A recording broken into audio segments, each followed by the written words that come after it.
Sir okay sir. Okay.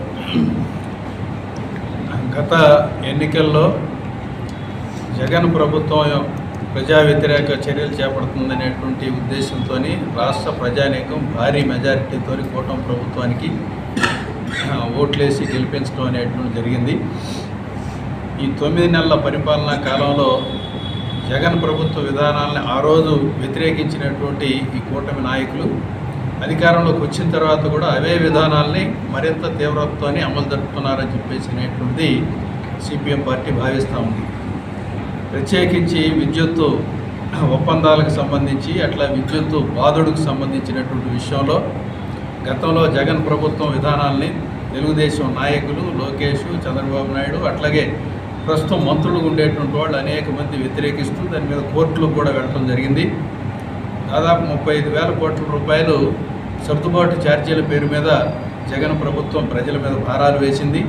అట్లాగే అదానీతో ఒప్పందం కుదుర్చుకోవడం ద్వారా మరింతగా ఈ స్మార్ట్ మీటర్ల బిగింపు సంబంధించినటువంటి దాని దగ్గర నుంచి మరింతగా అతని భారాలు మోపడానికి కారణమైంది. ఆ రోజు ఈ విధానాలన్నింటినీ వ్యతిరేకించినటువంటి ఈ కూటమి నాయకులు అధికారంలోకి వచ్చిన తర్వాత దానికి భిన్నమైనటువంటి పద్ధతులు వ్యవహరిస్తారని భావించారు.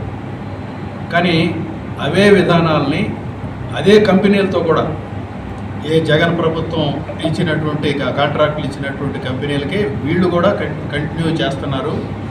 అంతేకాదు ఆ విధానాలని తో భాగంగానే ఈ గవర్నమెంట్ వచ్చిన తర్వాత కూడా అదే సర్దుబాటు ఛార్జీల పేరు మీద 15,000 కోట్ల రూపాయలు అదనంగా భారం వేయడానికి సంసిద్ధమయ్యారు.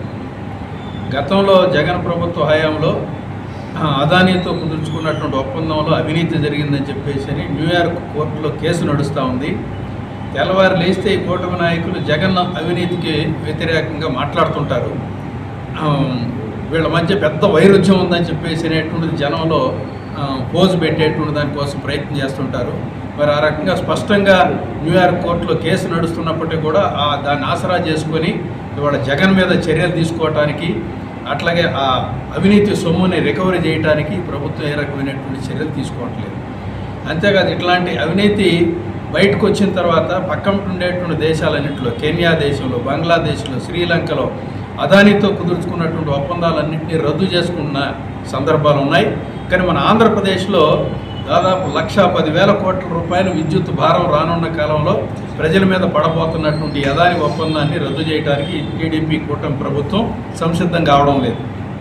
దానికి రకరకాలైనటువంటి కుంటి సాకులు చెప్తా ఉన్నారు. ఒప్పందాన్ని రద్దు చేసుకోవడానికి అవకాశం ఉంటుంది అని చెప్పేసి గతంలోనే మన రాష్ట్ర ప్రధాన కార్యదర్శిగా పనిచేసినటువంటి ఒక రిటైర్డ్ ఐఏఎస్ ఆఫీసర్ సోదాహరణంగా వివరాలు ఇచ్చారు.